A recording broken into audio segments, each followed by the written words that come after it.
Hola, buenas tardes a todos. Bienvenidos a nuestro webinar mensual. El tema de este mes es manejo de la vía aérea en terapia intensiva. Soy Michelle Maravilla, encargada de Unfocus Education. Es un placer estar aquí con todos ustedes. Antes que nada, me gustaría agradecer su participación e interés en esta ponencia. El día de hoy nos acompaña el doctor Juan Carlos Flores Carrillo, quien cuenta con una especialidad en anestesiología y medicina crítica. Es encargado de la jefatura de terapia intensiva del New City Hospital y es comisionado de la vía aérea en clase. Doctor, muchas gracias por acompañarnos el día de hoy. Antes de iniciar, me gustaría recordarles que si tienen preguntas o comentarios durante la ponencia, los pueden dejar en la sección de preguntas y respuestas o en los comentarios y con gusto el doctor nos apoyará a responderlos al final de su presentación. Sin más por el momento, le cedo la palabra al doctor Juan Carlos. Adelante, doctor. Muy amables, muchas gracias. Para mí es un gusto estar aquí con ustedes. Nuevamente, participar siempre en estos foros es algo muy apasionante y motivante. Vamos a compartir un poco aquí la pantalla. La idea es, ahorita que me den oportunidad para presentarles, la idea es tocar un par de tópicos. El manejo de la vía aérea en terapia intensiva nos permite un sinfín de posibilidades, puesto que el paciente crítico pues lo vemos en todas partes, ¿no? No solo en terapia intensiva. Y esto es lo que hace tan apasionante y tan continuo el investigar y el hablar sobre temas de vía aérea, puesto que la vía aérea es universal, nos corresponde a todas las especialidades. Entonces particularmente la terapia intensiva pues nos permite tener este amalgama entre tantas diferentes especialidades, tanto intensivistas como no intensivistas. Asimismo, cada vez tenemos el apoyo de más interesados residentes. Entonces esto lo va a ser muy interesante y espero que sea de provecho para todos ustedes. Vamos a empezar.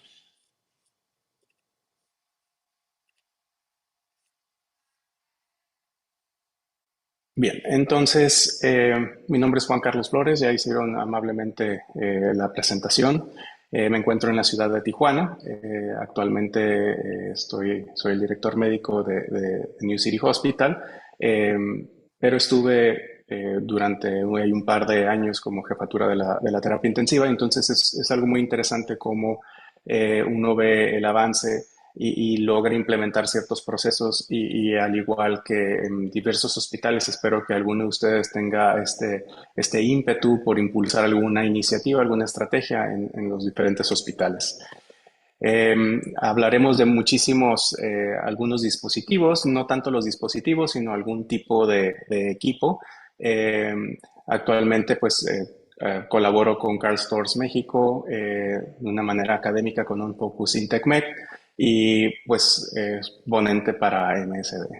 Eh, Actualmente los pacientes en estado crítico, como comentábamos, se presentan en cualquier área. Ya hablábamos de las diferentes especialidades que estaban en contacto con los diferentes pacientes que ya sea sufren de un deterioro del estado clínico o se encuentran en un estado crítico a su recién ingreso al hospital. ¿Cuál es el problema? Que en los pacientes en estado crítico, los pacientes enfermos, estos pacientes van a tener una problemática asociado al manejo de la vía aérea que incluso puede llevar a la muerte hasta en un 60% de ellos, ¿no? Y muchos de estos problemas al momento de asegurarse la vía aérea es cuando inician, no es tanto, no necesariamente va a ser antes, aunque en muchas ocasiones puede serlo, ¿no? Algunas ocasiones pues podemos tener estos pacientes que a veces nos sorprenden y decimos que son pacientes como sorpresa porque pues uno los está viendo en el contexto de un paciente crítico, no tanto un paciente como anestesiólogo o un paciente que de entrada lo voy a intubar como parte del procedimiento quirúrgico. Y entonces nos sorprende porque bueno, hay una serie de dificultades. A esto que estamos hablando y describiendo, a esto se le llama la vía aérea fisiológicamente difícil. ¿Por qué? Porque la dificultad de los pacientes en estado crítico pues radica en gran parte en este estado fisiopatológico que va a ir acompañado de diferentes enfermedades, diferentes procesos, no solo infecciosos, sino de diferente tipo de alteraciones, tanto metabólicas, cardiológicas, neurológicas, y esto a su vez va a dificultar el proceso de la instrumentación del aseguramiento de la vía aérea, ¿no? Entonces, muchos de esto se empezaron a ver de una manera aislada. Mort en su momento habló de que el paciente grave tenía más dificultad que el realizar más intubaciones, puesto que la dificultad iba a ir gradualmente avanzando y con ello iba a ser acompañado de mayor mortalidad incluso.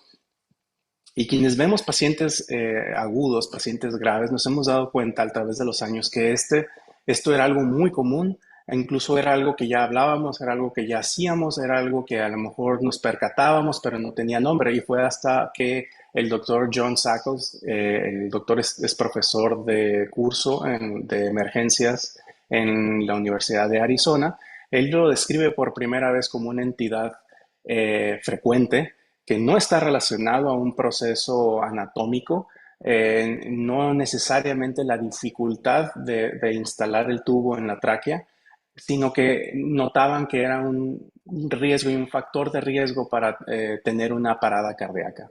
Y esto fue asociado o precedía o estaba acompañado de un colapso hemodinámico. Y es que el enfermo en estado crítico eh, pues lo puede tener todo, ¿no? Puede tener problemas pulmonares, puede tener problemas hemodinámicos, renales, y la diferencia con el resto de los pacientes es que incluso las habitaciones, los cubículos son un reto, las invasiones, el tipo de soporte que van a tener, el edema, ¿no? Y esto es el principal reto.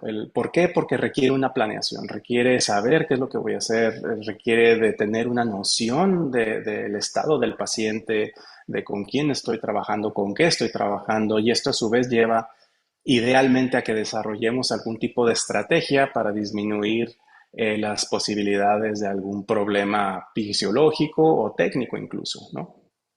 De tal forma, como lo describió John Sackles y alrededor del mundo como se ha visto, pues el enfermo grave se asocia a inestabilidad, hipoxemia y parada cardíaca. Muchos de ustedes han visto esto. Esto es un análisis que se hizo, es una auditoría que se realizó en el Reino Unido desde el 2011. Y aquí lo relevante es que si bien casi todo fue en quirófano, pero si analizamos por números los pacientes que se presentaron algún tipo de secuela o muerte o problemática asociada al manejo de la vía aérea en relación en los departamentos y los servicios donde se ven más cosas, más pacientes graves, pues la relación era 50%, era muy alto comparado con la sala general de quirófano. Se dieron cuenta que los pacientes obesos tenían más problemas cuando eran intubados en un estado crítico. Se dieron cuenta que el estar obeso, y este es el análisis general, era un factor de riesgo, no solo tanto en críticos como en no críticos. Entonces, analizando, pues la conclusión es que nos desviábamos protocolos, no contamos con protocolos, las decisiones eran erróneas, no nos preparábamos, no teníamos una sensación de un trabajo en equipo y pues había mucha mala comunicación. Ahora, esto sale años después. Esto sale muchísimos años después y esto entonces, esta auditoría es, bueno, vamos a ver cuáles son las causas de paradas cardíacas alrededor de la anestesia, ¿no? De los procedimientos dentro y fuera de quirófano. Y lo curioso es que conforme más iba incrementando en índice de masa, las complicaciones eran más, iba relacionado. ¿Qué tiene que ver? Bueno, pues porque muchos de estos estaban relacionados a laringoespasmos, fallas en la vía aérea, muchos pacientes se aspiraban y lo que comentábamos ahorita, todo lo respiratorio, entre más obesos mórbidos, había más complicaciones respiratorias. Y entonces ¿qué decimos? Bueno, esto no estás hablando del paciente en estado crítico, ¿cierto? Sin embargo, pues los pacientes obesos los tenemos en terapia intensiva, Pero lo alarmante es que tras tantos cursos, tras tanto campañas de seguridad, de impulsar por tener noción, de impulsar por seguir un algoritmo, vemos que seguimos teniendo esta dificultad en países de primer mundo, ¿no? En países donde tienen todo de un extremo a otro del país, deben de contar exactamente con la misma estructura, al menos en lo básico, como laringos, videolaringos, fibroscopios, etcétera, y vemos que y las mascarillas laringias, y vemos que seguimos teniendo este problema, ¿no? Entonces, no es tanto ya de recurso, no es tanto ya de una situación geográfica, sino a lo mejor y estamos encaminados de una forma diferente. Y es por eso que este tema me gusta mucho a mí compartirlo, porque siento que de alguna manera u otra estamos haciendo conciencia. Sabemos y se ha publicado, eh, intubar fuera de quirófano, asegurar la vía aérea fuera de quirófano, siempre es un problema distinto. Es un poco más de dificultad, puesto que no conocemos al personal, probablemente eh, no contamos con los mismos instrumentos, el mismo equipo, de tal forma que pues esta es la constante, ¿no? La constante es, sí, intubar un paciente fuera de quirófano es más, tiene más complejidad, tiene mayor dificultad. Ahora, traspolémoslo al paciente en estado crítico. Bueno, pues pacientes que tienen una sección medular van a estar, pueden estar en un choque, en un estado de choque dilatado, ¿verdad? Donde pues el paciente hemodinámicamente se encuentra inestable, probablemente no tenga una buena mecánica respiratoria.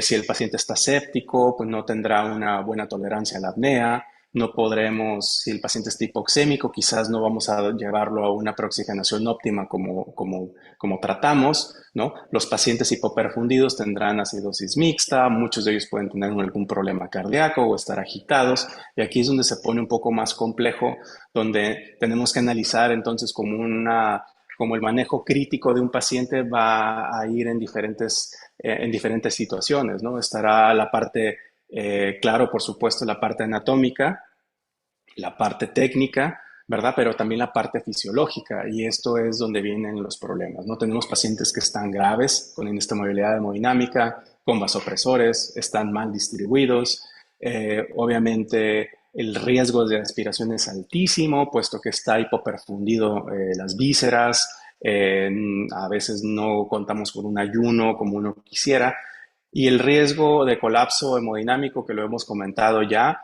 pues es altísimo, ¿no?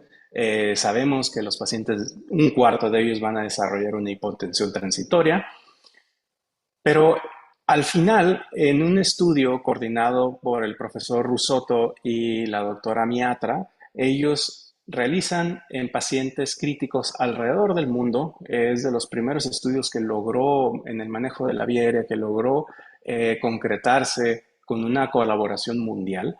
29 países, alrededor de los 5 continentes, casi 200 centros, casi 3.000 pacientes. La indicación principal de las intubaciones fueron pues un problema respiratorio de fondo, seguido de un déficit neurológico, no especifican cuál exactamente, no sabemos si periférico o central, y la inestabilidad hemodinámica era cerca del 10%. ¿Qué es lo que observaron ellos? Ellos observaron que sí, efectivamente, casi la mitad tuviesen algún efecto adverso, principalmente el colapso cardiovascular, que ya habíamos hablado.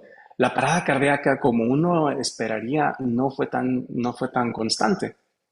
Ahora, ¿qué será en esto? ¿Será que están más alertas, estamos más pendientes de cuando el paciente presente signos de parada cardíaca? Pero sin embargo, el colapso hemodinámico, eso seguramente es el pan de todos los días cuando un paciente se intuba en estado crítico.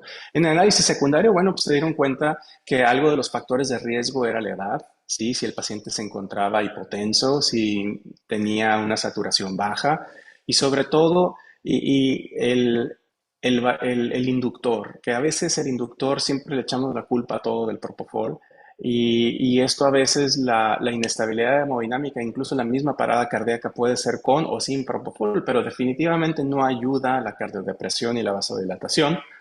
10% de ellos utilizaron más de un agente, saber que la combinación de anestésicos obviamente va a potencializar.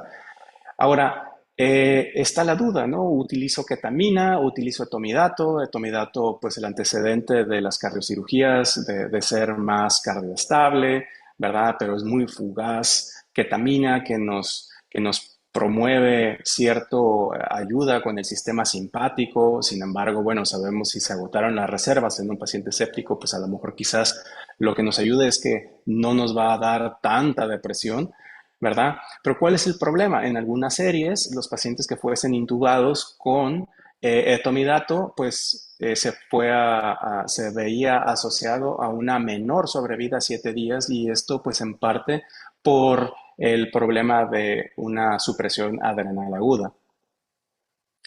Algo que fue confirmado por el estudio pasado, el INTUBE. En este estudio, en esta serie, aquí los mismos factores de riesgo son los que se repiten, ¿no? Es decir, el paciente que está con obesidad o con sobrepeso, el paciente geriátrico, si tienen hipoxemia premia, si el paciente no fue preoxigenado, si tuvo inestabilidad hemodinámica, esos son factores de riesgo independientes para tener una mayor mortalidad. Ahora, si vemos que muchas de estas situaciones, como algo que nos sucede frecuentemente en terapia intensiva, pues los pacientes se nos pueden extubar, los pacientes puede ocluirse el tubo, todo nos puede suceder cuando incluso ya el paciente está intubado. Y entonces saber que el manejo de la vía aérea no nada más es de novo, sino muchos tenemos que recambiar tubos, tenemos que trasladar pacientes y por eso es tan importante tener un protocolo y siempre si vamos a trasladar pacientes graves de un lado a otro, saber que estos pacientes se nos pueden extubar, ¿no? Saber que no siempre vamos a poder intubarlo sin menor problema, sin menor dificultad, saber que existe, incluso utilizando intercambiadores, tenemos que utilizar una visualización directa para poder nosotros asegurarnos o tener una posibilidad más alta de realizar una intubación exitosa en el primer intento. Claro, cuando nos enfrentamos a una situación, eso es algo que compartía en la República Dominicana, que me hicieron el favor de invitarme a su congreso, y discutíamos cómo en un escenario de crisis, el manejo de crisis en el quirófano y fuera del quirófano, para seguir principios de simulación y irnos preparando para esto es fantástico, puesto que uno toma muy malas decisiones cuando las dificultades se presentan y no tenemos una idea muy clara o no sabemos cómo responder o simplemente no tenemos la experiencia en diferentes situaciones. Entonces, por algo eso es algo muy importante. La intubación esofágica no reconocida es una situación que sigue sucediendo si el paciente está inestable, si tenemos mucha presión, si el paciente tenemos dificultad, si ya hemos si estamos pues intentando en formas consecutivas, pues esto es una de las cosas que a nosotros nos puede afectar. Por eso es tan importante tener la capnografía. Sucede en 1 en cada 18 intubaciones en pacientes críticos, ¿sí? Y entonces, a veces simplemente el escenario en el que no tenemos, hay invasiones en los que tenemos que estar caminando para no desconectar cosas o movilizar al paciente, nos puede crear este sesgo, ¿verdad? Y algún error de fijación en el que probablemente no vemos exactamente de una forma muy clara, una forma diversa, ¿no? Sobre todo cuando tenemos pacientes que están inestables. Para eso podemos nosotros ahora echar uso parte de nuestra valoración preanestésica, aunque aquí pues quizás no sea un procedimiento anestésico, pero sí podemos echar mano para saber cómo estamos, cómo se va a comportar este paciente. A lo mejor y nosotros creemos que el paciente está hipoventilado del lado izquierdo porque canulamos el bronquio, pero pues nos podríamos dar cuenta mediante un ultrasonido pulmonar que el problema está del lado izquierdo, o bien saber que el paciente pues quizás no vamos a poderlo reclutar o ventilar o preoxigenar como uno quisiese, puesto que hay algún problema ahí de derrame pleural o alguna consolidación, o si el paciente está hipotenso y lo que necesitamos apoyarnos es más depresores porque pues ya quizá la necesidad de fluidos no sea prioritario. pero es algo que podemos hacer. Esto es algo de hace muchísimos, ya un par de años, y en aquel entonces muchas unidades no tenían protocolos de intubaciones, no tenían carros de vía aérea difícil, muy poco del personal que trabajó en ese momento en las terapias intensivas no contaban con un entrenamiento como tal, por lo cual nos hace pensar y decir, ¿y actualmente qué tanto se ha avanzado? En mi entorno, ¿cómo estamos, no? Se hicieron guías ya hace 7 años, ¿verdad? Guías francesas que contemplaban pacientes pediátricos y adultos. Sin embargo, las guías del manejo del paciente, de intubación en el paciente crítico por la Sociedad de Vía Aérea Difícil en el Reino Unido encajan muy bien de una forma casi universal, puesto que contemplan diferentes opciones. Tuvimos la autorización para realizar una traducción al castellano. Entonces, esta colaboración permitió que se difundiera a lo largo de Iberoamérica, eh, pero aún así, haberse difundido, tener diferentes algoritmos, tener diferentes sociedades, no contamos con una práctica homogénea. La Sociedad de Terapia Intensiva en Estados Unidos tiene su guía en el cual ellos lo manejan como una secuencia de intubación rápida. Ahora ellos hacen algunas observaciones que anteriormente no lo habían realizado, como el uso temprano de vasopresores, el uso de cánulas para descomprimir el estómago y disminuir el riesgo de aspiración, apoyarnos siempre en uso de bloqueadores neuromusculares, lo cual considero que es algo muy importante. Pero ya entrando al tema, ¿cómo se maneja la vía aérea en el paciente crítico? Bueno, pues la valoración no siempre nos va a ayudar. En algunas veces sí nos puede orientar, pero en otras ocasiones el paciente estará con una ventilación mecánica no invasiva que nos va a impedir a poder evaluar bien la apertura, a evaluar bien qué tan grande está la lengua, qué tanta protrusión tiene. Entonces sí nos limita un poco. Se ha valorado y se ha validado la escala Macocha, que es un acrónimo para diferentes factores de riesgo predictivos, en los cuales mayor de 3 o más, nos predice que existirá algún tipo de dificultad. El riesgo de aspiración es algo latente en estos pacientes por hipoperfusión, ¿sí? Pero siempre nosotros, parte de la evaluación de la vía aérea, idealmente sonográfica, localizar dónde está la membrana. ¿Por qué? Porque nunca sabemos en qué momento nuestro plan puede salir de una forma muy diferente de lo que teníamos contemplado. El uso ecográfico es de rápido acceso, es muy amigable para el usuario. Entonces es cuestión de practicar y solo basta con marcar para tener todo en orden, qué es lo que se puede requerir y marcado para ver en determinado momento dónde se podría incidir.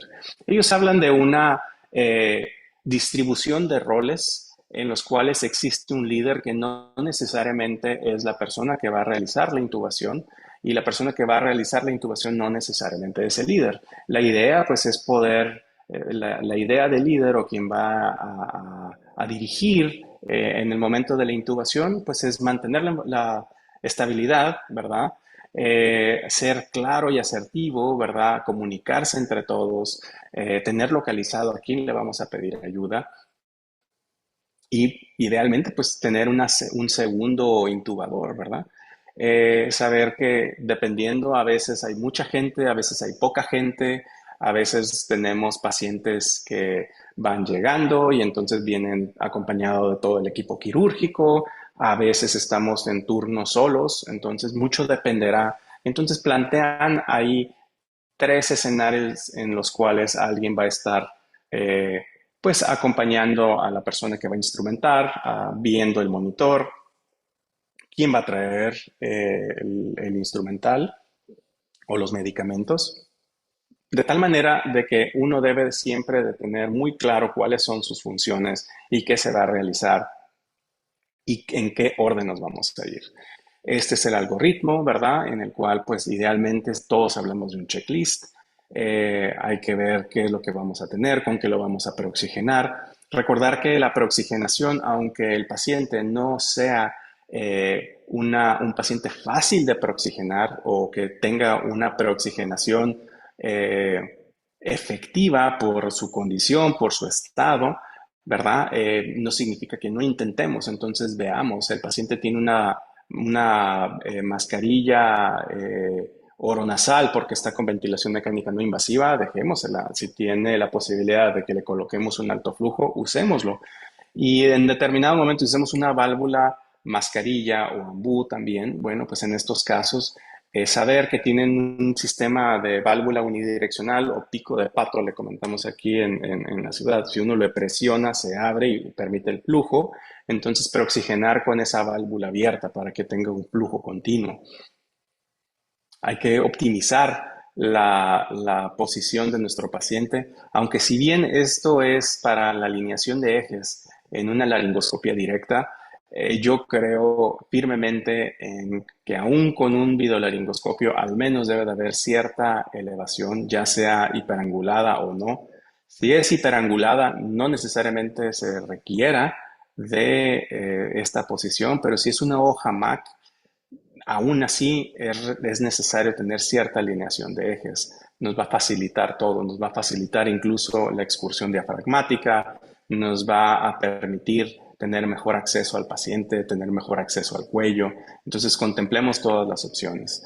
Hay que optimizar el sistema cardiovascular. En algunas ocasiones vale la pena echarse un vistazo a cómo está el corazón, ver si requiere mayor o menor vasopresor, particularmente si vamos a o no utilizar cargas de cristaloides. Algunos de los monitores nos dan ya la variabilidad, ¿verdad?, de la presión del pulso, de tal manera que nosotros podemos evaluar si sería respondedor de líquidos o no. El uso de relajantes neuromusculares de acción rápida creo que es fundamental. Hay algunos estudios en los que comentan, ¿verdad?, que en este estado de hipoperfusión o hipoxemia o ambos, pues nuestros pacientes pueden requerir incluso menos dosis de inductor, ¿verdad? Porque es un cerebro en la cual pues no está siendo óptimamente oxigenado y entonces pues hay que valorar las alternativas a utilizar unas dosis altas de propofol, ¿verdad? Si utilizamos etomidato, pues evaluar, ¿verdad?, ante un paciente con datos clínicos o paraclínicos sugestivos de una supresión adrenal, ¿verdad? Tenerlo en consideración. Idealmente hay que optimizarlo, hay que utilizar vasopresores, todo lo que se requiera, tener las vías permeables, tener las vías sin cerrar, tener bien ubicadas qué es lo que utilizamos. Si al paciente lo vamos a pasar de área o demás, valorar qué sí podemos llevarnos y qué no. Hay que minimizar la hipoxemia en lo que se pueda, en la mejor manera. Saber que la preoxigenación convencional con mascarilla reservorio o con mascarilla facial convencional con un adecuado sello no hay un beneficio. Esto ya ha sido corroborado en diferentes estudios, se asocia a mayor mortalidad, ¿verdad? Entonces, sí es importante nosotros utilizar ya técnicas no tan convencionales, más inclinadas al alto flujo, más inclinadas a la ventilación mecánica no invasiva, ¿verdad? Les va mejor a los pacientes. Ahora, que si utilizamos un laringoscopio normal contra videolaringoscopio, a mí se me hace todavía un poco, a mí me sigue sorprendiendo que sigamos haciendo estudios y sigamos leyendo estudios acerca de lo mismo, que si bien las muestras, que si bien el tipo de paciente, que si bien el tipo de población, pero al final yo soy de la intención, si los laringoscopios y los videolaringoscopios están al alcance de todos, como las ardillitas que tenemos aquí, y sabemos que se ven mejor y la calidad es mejor y podemos guiar mejor a las personas, pues usémoslo, creo yo. Eh, el estilete es otro. Si nosotros utilizamos una hoja hiperangulada, no hay más. Por ley tenemos que hacerlo. No nos hace menos rudos, no nos hace menos héroes, no nos hace menos hábiles utilizando una hoja MAC convencional. Está descrito y confirmado que el uso de un estilete o guía o fiador es mejor, se intuba mejor, se intuba más rápido y aunque cueste un extra, si lo trazan en tiempo, y esto es un análisis que hicieron en la SAM, nos lo presentó uno de los doctores, pues en realidad sale más caro porque nos vamos a tardar más y la hora de quirófano cuesta. Entonces, hay que ver cuál va a ser nuestro plan A, cuál va a ser nuestro plan B. Esto es ya de hace un par de años en los cuales se contaba con un GlideScope, ¿verdad? Entonces estaba ahí una persona porque no tenía el carrito. Y algo muy importante es vean cómo está tomando la guía. El guiador y el tubo se toma instintivamente de la mitad, pero eso nos reduce a nosotros la forma en la que nosotros podemos manipular, ¿verdad? Tomarlo desde arriba es mejor. Esta segunda maniobra en la cual nosotros queremos hacer todo, es decir, yo tengo que levantarlo y demás. Sí, para eso es esta pestañita, pero pues igual si tenemos a alguien más, mejor. ¿Por qué? Porque nosotros no perdemos en ningún momento visualización de la glotis, ¿no? Podemos nosotros hacer, al tener un videolaringoscopio, podemos decirle a la persona, ¿sabes qué? Desplaza a la derecha, desplaza a la izquierda y todos estamos viendo. Hay que siempre contar con capnografía para confirmarlo, siendo la oxigenación como prioridad. En el momento en el que tenemos algún cierto de dificultad, vemos que nos estamos tardando un poquito más, empieza a disminuir la saturación, no nos esperemos, utilicemos ventilarlo, utilizar cánula de Guedel, dispositivo supraglótico, ver cómo le vamos a hacer, pero no repetir o no hacer intentos repetitivos de ninguna otra cosa. En estos momentos en los que se está oxigenando, el paciente está paralizado, vemos que se esté elevando el tórax, vemos sobre todo la capnografía, que tenemos una capnografía adecuada, y entonces ahí tenemos que valorar, pedir ayuda, qué vamos a hacer, oxigenemos a nuestro paciente y oxigenemos a nuestro cerebro y pensemos qué es lo que podamos hacer. Se puede realizar algunas combinaciones, ¿verdad? ¿Por qué? Porque sí se puede, ¿verdad? A lo mejor nuestra videolaringoscopio, aunque sea de última generación, el estado, la característica de nuestro paciente podrá requerir incluso que nosotros utilicemos algún otro dispositivo de forma secundaria, como en este caso.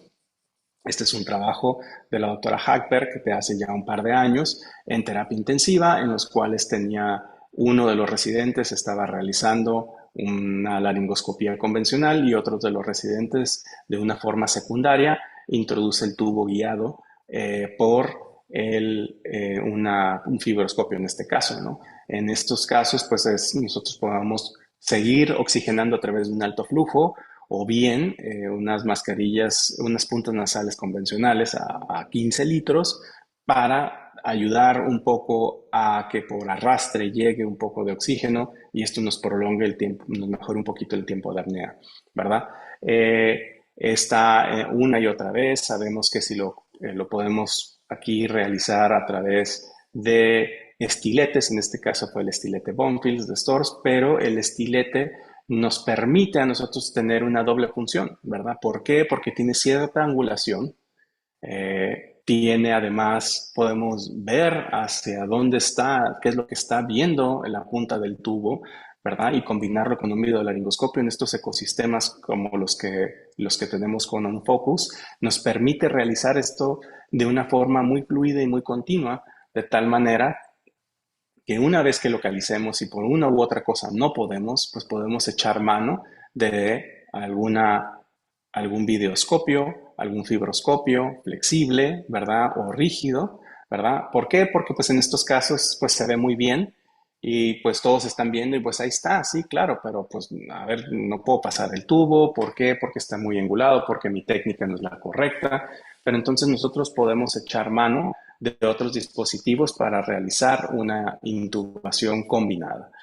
Combinamos con dispositivos, el del lado derecho, esto es un estilete, es el videoestilete de OnFocus, en el cual nosotros podemos tener una imagen compartida en un mismo momento con un clic del botón, podemos nosotros ver en qué momento estamos pasando adecuadamente el tubo. Entonces, las formas de combinarlo a veces no nos esperemos, a veces no podemos tener la exposición que uno esperaría. Y entonces hagámoslo, practiquemos en los pacientes que están con cierta dificultad. Ya tenemos nosotros la curva, ¿verdad? Y en los pacientes que no van a tolerar la apnea, como los pacientes en estado crítico, creo que es una buena elección. Esta sería la vista, ¿verdad?, del lado derecho que compartía con mis compañeros por allá. Esto es una forma de que nosotros podamos estar viendo de una forma combinada y óptima dónde está la parte distal, dónde está la parte distal del tubo. Si nosotros en algún momento en ese paso que tenemos dificultad estamos en el proceso de ventilar, ver que la curva debe de ser de manera continua y no descendente. Y si se fijan, esto es la definición de que algo no está bien. Lo que estamos haciendo no está bien y tenemos que cambiarlo. Entonces, si decidimos nosotros y optamos por un dispositivo supraglótico, usémoslo. A través de ello podemos nosotros rescatar y utilizar, ya sea por intercambio o guiado por una fibra flexible, podemos asegurar nosotros la vía aérea. Y claro, el escenario que contemplamos ahorita está ya comprometido, hay desaturación, he tenido dificultad, no perdamos tiempo, accesemos de una forma emergente a la parte anterior del cuello, asegurándonos que esté bien extendido y asegurándonos que nuestro paciente esté bien relajado, ¿verdad? Y que siga teniendo algo de oxigenación en todo momento. Saber que los pacientes, y esto ya una vez que se intuba el paciente, pues hay que proteger estos pulmones, ¿verdad? Podemos utilizarlo ya sea por presión o por volumen, eso no importa, eso ya será evaluado, pero lo importante es tener la capnografía conectado antes de tener estas decisiones. Hay que siempre utilizar PIP. ¿Por qué? Porque los pacientes, si estuviesen ya con algún tipo de presión positiva, es mejor continuar con ellos. Se continúa el manejo ventilatorio de nuestros pacientes y no tenemos este retroceso, ¿no? Algunas de las ocasiones decimos, bueno, pues es que yo lo intubo y ya está el intensivista ahí al pendiente. Sí, es cierto, pero en algunas ocasiones nos toca a nosotros iniciar el manejo ventilatorio o el manejo ventilatorio de un paciente crítico lo tenemos en quirófano y entonces saber que es mejor proteger los pulmones le va a ir mejor al paciente y no distenderlo, ¿verdad? Y el tiempo de tener los pacientes en estado crítico y tratar y aferrarse a lograr lo intubo porque lo intubo, eso es algo que no se vale, ¿no? Vemos aquí y de una forma muy constructiva, la idea es siempre tener bien paralizados a nuestros pacientes. Sabemos que si nuestros pacientes están paralizados, no va a ser una manera más exitosa con menor dificultad. Lo otro es, si se fijan, la persona que estaba a un lado, que está asistiendo al doctor, él ya sabe la manera que debe de utilizar el intercambiador, pero si se fijan, no hay una buena coordinación. Cuando finalmente le traen un videolaringoscopio, pues ya el doctor ya lo había intubado. Aquí es donde decimos, ¿no?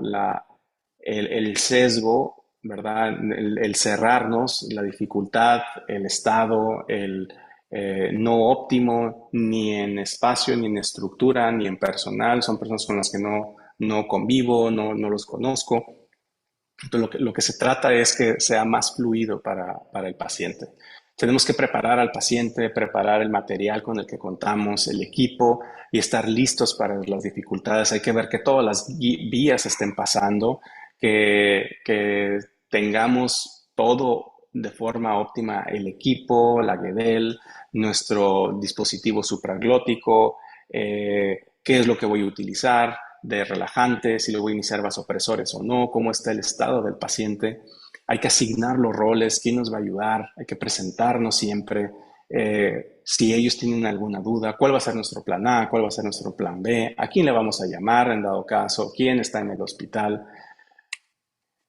Entonces aquí vienen un poco de algo para llevar alguna recomendación, sería, yo creo que hay que realizar no solo una evaluación clínica de la vía aérea, sino ayudarnos de la ecografía, valorar a nuestro paciente de forma integral o bien preguntarlo. ¿Por qué? Porque pues muchos de ellos ya lo acaban de hacer, lo conocen bien, En nuestra unidad, incluso enfermería utiliza el ecógrafo, hace evaluaciones pulmonares, utiliza paraesternal eje largo y se dan una idea más o menos cómo está el movimiento, de tal forma que nos podemos orientar, todos podemos complementar cómo está, oye, cómo está el paciente hemodinámicamente, cómo está sobrado de líquidos o no, también el personal que asiste, también perdamos este miedo y establezcamos una mejor comunicación de decirle, ¿sabe qué, doctor? No necesita tanto líquido, le acabamos de pasar una carga ahorita, le acabamos de poner algún tipo de opioide para el dolor y eso a nosotros nos va a ayudar a determinar de qué manera voy a ajustar mi estrategia. Hay que titular el inductor, hay que favorecer el uso de relajantes neuromusculares de acción rápida. Personalmente, nosotros utilizamos rocuronio. ¿Por qué? Porque utilizar succinilcolina se asocia a tener problemas con el potasio después, hipertensiones intracraneales, etcétera, etcétera. ¿Verdad? Hay que preparar al paciente. Si el paciente está lábil, si el paciente está normotenso, pero sabemos que 40% de las ocasiones se va a hipotensar, pues quizás iniciárselo antes. Hay que comunicarse claramente con el personal, prepararnos siempre para el peor escenario y a quién le vamos a hablar, ¿verdad? Y sobre todo conocer, y esto es algo que nosotros siempre decimos acá en el hospital, es como un mantra, ¿no? Que el trabajo nuestro es como va a impactar en la evolución y la sobrevida de nuestro paciente, ¿no? Muchísimas gracias, gracias por su atención, espero esto les haya sido de provecho. Me da mucho gusto el que me hayan invitado. Este es nuestro hospital, es su casa y espero nos puedan visitar. Hasta luego.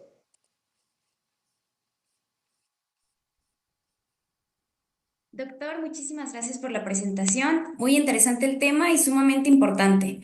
Tenemos algunas preguntas en el chat, en preguntas y respuestas. ¿Nos podría apoyar a contestar? ¿Se las voy diciendo?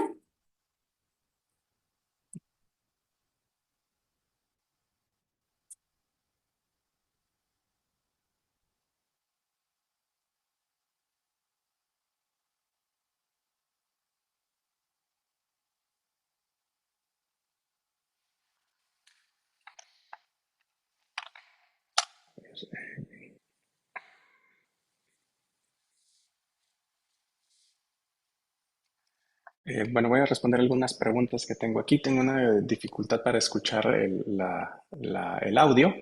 Pero bueno, esta aparece aquí sobre quién maneja la vía aérea, si el intensivista o el anestesiólogo. Yo estoy de acuerdo con usted, a veces la conducta no es la misma, a veces incluso hay discrepancia y hasta desacuerdo entre cómo se maneja. Mi realidad es que yo soy de la opinión que el tener estos foros favorece a que todos tengamos un criterio muy parecido y que la vía aérea pues es universal, es de todos, no pretende que sea de una sola especialidad, tanto como la ecografía que estuvimos hablando, como el videolaringoscopio. Yo pienso que es de todos, yo pienso que el videolaringoscopio lo puede utilizar el internista, lo puede utilizar el residente de urgencias, el residente de medicina interna, el residente de cirugía, incluso. Yo creo que aquí, más que pensar quién lo debe de hacer, yo soy de la idea quién es el que en ese caso en particular, quién lo haría mejor. Y si la persona que lo haría mejor no se encuentra en el sitio, pero la persona conoce y sigue, o a lo mejor no es que él no lo haga bien, sino que quizás no tiene tanta exposición o tanta experiencia, pero si sigue un protocolo y si sigue una secuencia, no tengo duda que tendrá algo de éxito. La intubación vigil con vía aérea es un tema muy interesante. Por cuestiones de tiempo no lo agregué. Está contemplado dentro del algoritmo. Y esa es una muy buena pregunta. Sí se puede realizar. Sin embargo, hay que conocer. Yo creo que lo abordaría y lo resumiría en tres, ¿no? Uno, tenemos método de imagen, si tenemos algo sugestivo de que probablemente va a ser complejo, hay que prepararlo, hay que tenerlo bien evaluado, tomografía, mediciones, incluso navegación, una nasofibroscopía. Los pacientes en terapia intensiva rara vez se intuban de una forma emergente que no permite ninguna otra cosa. Entonces, a veces sabemos que el paciente no está evolucionando bien. Sabemos que el paciente que ingresa con una neumonía de focos múltiples es muy probable que va a requerir de intubación. Entonces, no me espero. Si el paciente en estado crítico sabemos que sus intubaciones principalmente son respiratorias, pues casi siempre les van a hacer algún tipo de tomografía. Entonces yo diría, bueno, ¿sabes qué? Pues, o sea, súbele la tomografía hasta este nivel, hazlo de, hazlo de cuello y tórax y ahí tú te puedes dar cuenta en cortes superiores cómo está el paciente.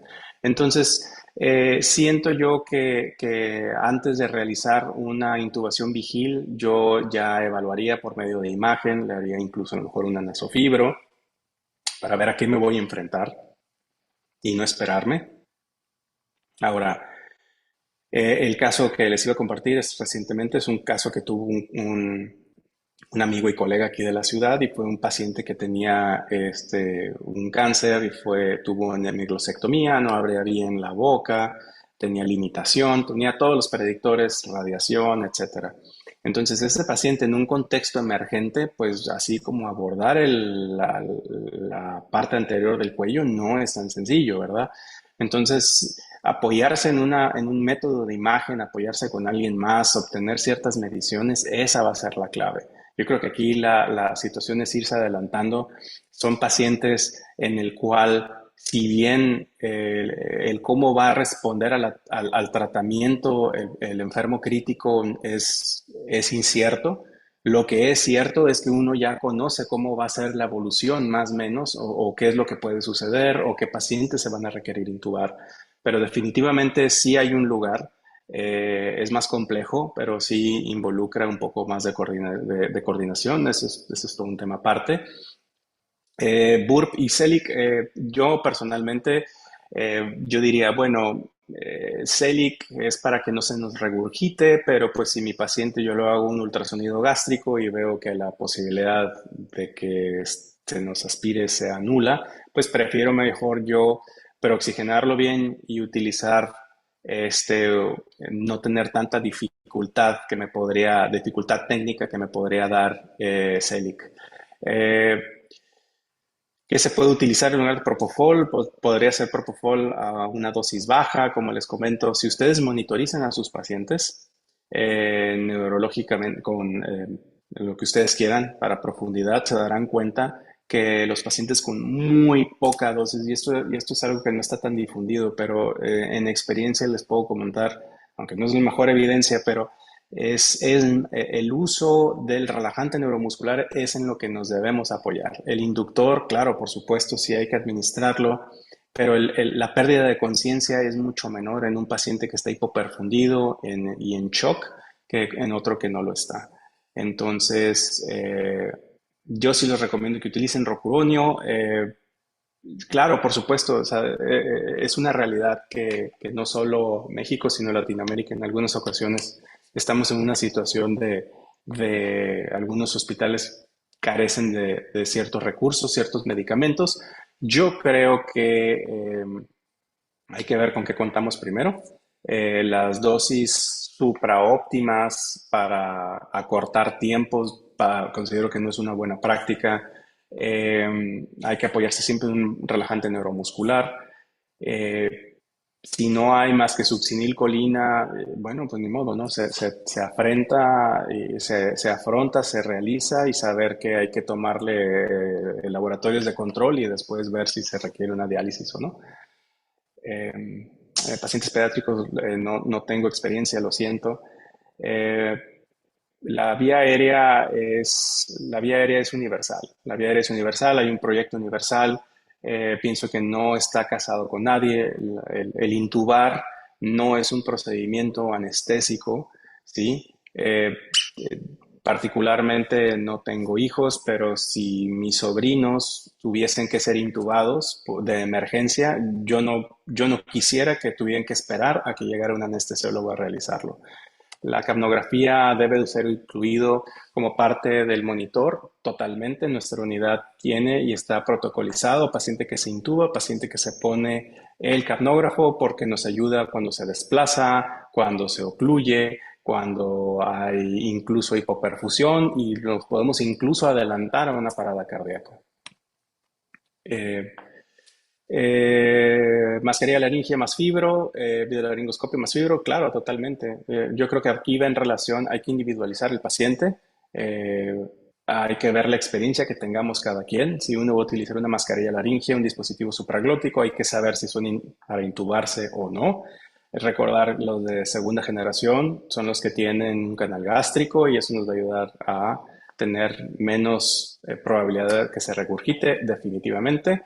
Y algo sobre inducción de secuencia rápida, pues los que le puedo decir en estos pacientes hay que valorarlo bien. Hemodinámicamente podemos darnos cuenta si le falta líquido o no. Podemos darnos cuenta que hay que ponerle vasopresor, ver colapsabilidad, ver si hay estómago lleno o si el riesgo de que se regurgite es alto con el ecógrafo. Y de ahí ver la posibilidad si es qué tan necesario es hacer un CELIC, pero oxigenar siempre y utilizar un relajante neuromuscular de acción rápido. Muchísimas gracias. Gracias, doctor, por compartir su conocimiento con nosotros. Apreciamos mucho su tiempo. Muchas gracias. Gracias también a todos por su participación. Nos vemos en nuestro próximo webinar. Que tengan un excelente día. Nos vemos. Adiós.